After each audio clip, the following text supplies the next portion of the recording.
Exodus 4. Signs for Moses. Moses answered, "What if they do not believe me or listen to me and say, 'The Lord did not appear to you'?" Then the Lord said to him, "What is that in your hand?" "A staff," he replied. The Lord said, "Throw it on the ground." Moses threw it on the ground, and it became a snake, and he ran from it.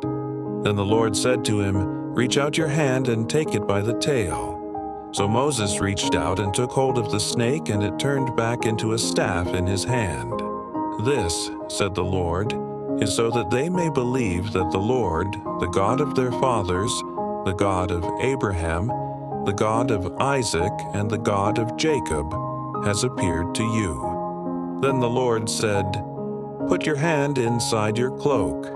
So Moses put his hand into his cloak, and when he took it out, the skin was leprous. It had become as white as snow. "Now put it back into your cloak," he said. So Moses put his hand back into his cloak, and when he took it out, it was restored, like the rest of his flesh. Then the Lord said, "If they do not believe you or pay attention to the first sign, they may believe the second. But if they do not believe these two signs or listen to you, take some water from the Nile and pour it on the dry ground. The water you take from the river will become blood on the ground." Moses said to the Lord, "Pardon your servant, Lord. I have never been eloquent, neither in the past nor since you have spoken to your servant. I am slow of speech and tongue." The Lord said to him, "Who gave human beings their mouths? Who makes them deaf or mute? Who gives them sight or makes them blind? Is it not I, the Lord?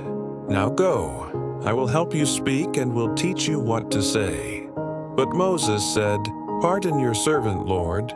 Please send someone else." Then the Lord's anger burned against Moses, and he said, "What about your brother, Aaron the Levite? I know he can speak well. He is already on his way to meet you, and he will be glad to see you. You shall speak to him and put words in his mouth.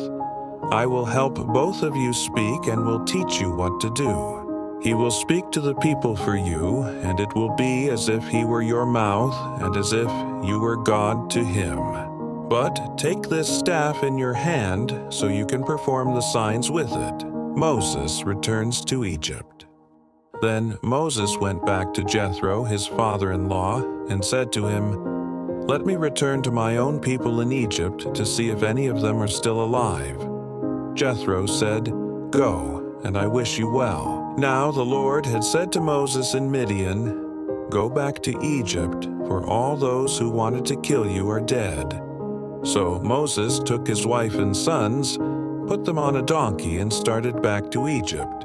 And he took the staff of God in his hand.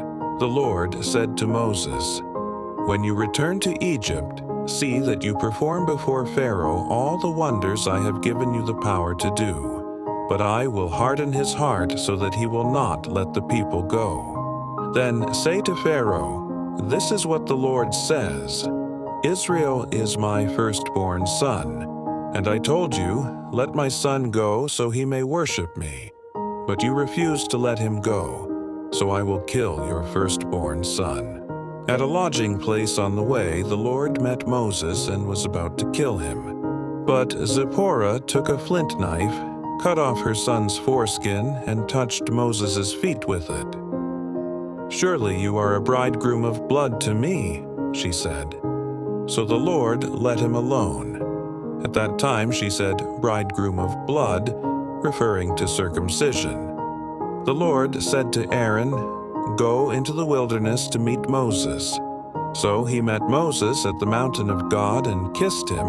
Then Moses told Aaron everything the Lord had sent him to say, and also about all the signs he had commanded him to perform. Moses and Aaron brought together all the elders of the Israelites, and Aaron told them everything the Lord had said to Moses. He also performed the signs before the people, and they believed.